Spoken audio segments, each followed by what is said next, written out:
पंचवर्गीय भिक्षूंनी बुद्ध धम्माची दीक्षा का घेतली?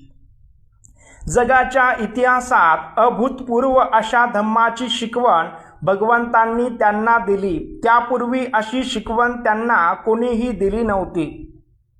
दुःखाचा विनाश हा धम्माचा वास्तविक उद्देश आहे असे यापूर्वी कोणीही प्रतिपादन केलेले नव्हते. तो मुक्तीचा अत्यंत सरळ मार्ग होता, ज्याला काल्पनिक शक्तीच्या मदतीची गरज नव्हती. त्यासाठी आत्मा आणि परमात्मा यावर विश्वास ठेवण्याची आवश्यकता नव्हती. मोक्ष लाभाकरिता अर्थात निर्वाणाकरिता मरणोत्तर जीवनावर विश्वास करण्याची गरज नव्हती. हा असा धम्म होता ज्याचा ईश्वर वचनाशी किंवा ईश्वराच्या आज्ञेशी कसलाही संबंध नव्हता.